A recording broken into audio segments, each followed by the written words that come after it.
Hey there, good people of the internet. I'm Joel D in the place to be, and glad you're here with us on YouTube today for our special newscast, getting you through your Friday and giving you some info of what you need to know today in a different way. Here's our agenda, our little menu here: 15 without a home in York County. That's due to a fire we're going to tell you about. We have a live report ready for you. Rooftop runner, that is what police say happened after a sexual assault. DOGE dude, now one of our local politicians, joining the DOGE crew in DC, trying to save money and be more efficient. We're going to tell you about that and get ready for a warmer weekend. I know it's cold out there. To prove it, I have Yasmine Cowan, who is out in York County right now. She is out there cold. Unfortunately, there's a number of people now without a home because of what happened right behind you, a fire overnight, a lot of people displaced, and a lot of damage left behind. Yasmine, fill us in. Yes, so last night around 9:50, York Fire and Rescue responded to a apartment fire here. You can see that part of the roof is damaged, and there are some possessions of people from their apartment that's on the floor that's charred and melted. And the fire chief from York Fire and Rescue told us that the fire started from a malfunctioning HVAC unit. That's how it started. And it damaged 3 apartments in the building. When it comes down to how many people were affected, you said 3 apartments, but what does that actually equal with the number of people now without a home? Yeah, so a total of 15 people do not have a home. I actually spoke to one of the residents earlier. Her name is Sheila Long. She's my age. She's 24 years old. She was living on the 3rd floor where there was the most damage with her fiance. And she said when she was in her kitchen, she was cooking, she saw smoke from the floor. And she was thinking, what is going on? She's running laps around her apartment, knocking on people's doors. And then immediately the smoke got really bad. It was really hazy. And she called firefighters. Yeah, that must have been crazy. We saw some of the pictures from inside. Looks like the roof and all of the, you know, of the insulation, and everything just fell straight down into their home.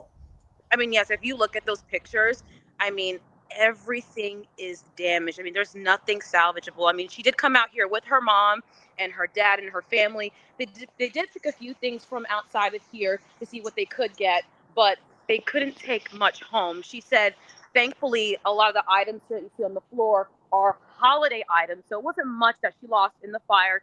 She's just happy that her and her cats were safe. She said that her Yeah. fiance was at work, so he wasn't in the house at the time, but he rushed over when she called. Do you know if they had insurance? Sometimes people don't get renter's insurance when they're in an apartment situation. Do you know that? Well, she didn't tell me if she had insurance, but she did say the American Red Cross did come over and they did help. They did provide financial assistance, but she is worried because the money that they gave her will only last her 3 days, so she doesn't know where she'll go. Yeah. I mean, that's all it's really supposed to do. They're not going to solve everything, but renter's insurance is sometimes something that people let go. They just don't think about that. When you're a homeowner, you have homeowner's insurance. Renter's insurance is something sometimes people skip. So it can be a tough situation there. But thanks for filling us in on that. And we wish the best for those people as well. That is Yasmine Cowan in York County. Thanks again. Thank you.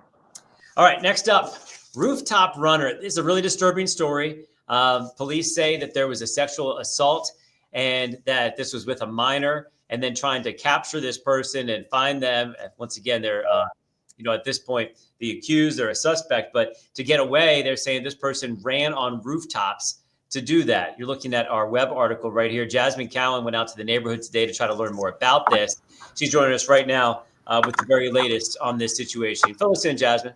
Hey, yeah, Jasmine Brooks here. So I was in the neighborhood today, and although a lot of the neighbors would talk with me, none, of course, wanted to go on camera. His mother answered the door immediately after we knocked there, however, and she did confirm that he is her son. He's 23 years old. A lot of people in the neighborhood are familiar with him. It's a small community there, and it is right next to the Camp Curtin school. Although we don't know which school this victim was coming from, that is one of the schools in the area. Of course, if you go to the high school, you could also be dropped off. So we believe this girl lived in the area. That's the point of the story. She was coming home from school when he allegedly approached her, offered her cash for sex. She declined, but was fearful and eventually did go with him. He covered her eyes with a blindfold actually called his mom on the phone to make sure she was at home, took the young girl inside, forced her to undress, perform oral sex, had sex with her, and then she eventually did escape running home. One key piece of evidence Joel D left behind, the book bag, which was recovered Wednesday. Keep in mind, he was arrested Wednesday. We're on Friday now. This alleged incident happened all the way on the Monday before Thanksgiving, which is November 25th. Okay. Once again, this is just the accused so far. Give us the name of this person that we're looking at right here. Amar Finley. Amar Finley is 23 years old.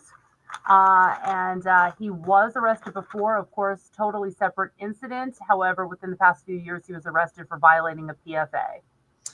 Okay, well, that's the latest on that. Thanks for your hard work and trying to learn more about this situation. We'll have more on the newscast tonight at 5 and 6. Jasmine Brooks, thank you. Thank you. Let's move on to the next category here, the DOGE dude. Our next DOGE dude is actually from our area, well, at least representing parts of our area in Lebanon County. On the left right there, you see Dan Muser. He just won re-election for a 4th term in Congress, and he's standing there with the very dour look of Elon Musk, who makes some funny faces in pictures sometimes. You've heard of Doge, right? Well, there's a Doge coin that's kind of, Elon Musk's thing from a couple of years ago. But in actuality, it is called the Department of Government Efficiency, DOGE. And they're not an official department, but they're basically going to go through all of the different things that they can. They're going to look at where the spending doesn't need to be, the duplication of the government, seeing where there's wasteful spending and things like that, and just try to cut. So now it looks like people from both parties are joining this. Of course, there's Musk from years past dealing with Tesla and SpaceX and things like that. But they're really going to be looking at where they can cut, and they have a goal in mind. These are businessmen, right? They've run companies before. They're used to trimming fat and having to keep budgets, not something that the government's always so good at. People like Dan Muser have been wanting to hold the government accountable for spending and things like that, and they think through this department they can do a better job of that. The goal, I asked him about it, what is this? And he said, we think we can get rid of $1 trillion in excess spending and be more efficient and accountable to the taxpayers. So, hey, that's a lofty goal. We'll see if they can do that. But they did have an hour-and-a-half meeting on Capitol Hill yesterday, and immediately today, Dan Muser saying he's part of this. He wants to be a part of this DOGE caucus and see what they can actually do with this. You'll hear more from him on Face the State this weekend, Sunday at 8:30 on my political show. Interview about where the Republican Party is going, what they want to do with DOGE, and some other initiatives that they have here, especially the first 100 days once they start next year. They think they're really going to rock and roll and try to get a lot of things done. That brings us to the weekend. I mentioned Sunday. Sunday, as much as it'd be a great day to watch Face the State, it's actually a good day to get outside and do some things, because look at that, warmer weekend. Tom Russell, you have been very unpopular recently. We're going to let you redeem yourself, because this weekend looks pretty nice, my friend. I tell you, this has been a very cold week, Joel D. These are temperatures that we would experience in the middle of January. So our cold week does come to an end this weekend, as you mentioned. Gets off to a cold start tonight. We're still a bit breezy tomorrow. Not getting out of the 30s, 38 tomorrow, so a little warmer. But the big warm up, as you mentioned, comes on Sunday as we break into the low 50s. Low 50s. That'll feel pretty good. And you get outside. Sometimes you forget about that, because you get going and then you get used to the 30s. Like, I guess this is it. We're going to be in the 30s for the next 3 months. And then you come back with the 50s on us. It's going to feel like 70. But this is what makes it interesting, my friend. That's why we do this stuff. And then with the warm-up, we actually get a little wet. So by Monday of next week, our next weather maker moves in. We get a little rain shower activity on Monday, a little break Tuesday. Another wave of rain showers comes back Tuesday night into Wednesday. But as you mentioned, now you got to dig out the jacket again, because it gets cold late next week. And I see lots of ups and downs between now and Christmas, but I think we still have the chance for some white stuff between now and Christmas. So okay, I was about to ask you, we are a mere 19 days away, so is there a chance at a white Christmas? I think yes. I mean, you look what happened yesterday, and there's still a lot of snow on the grass covered areas and whatnot. So I think yes, not necessarily a big snow, but I do think we'll have some snow before Christmas. Okay. And once again, white Christmas doesn't mean it has to snow during the exact moment that you want, right. But snow on the ground can be a nice thing as well. All right, my friend, have a great weekend. You too. All right, folks, thanks for watching. You got all of this in just a crisp 10 minutes this time from us on YouTube. Make sure that you like this page, that you subscribe tell all your friends about it and set those notifications for you. So as soon as this gets on the air, bam, you know what's happening and you can be the first to know what's going on. For Friday, December 6th, this has been your YouTube news. Have a great weekend. See ya.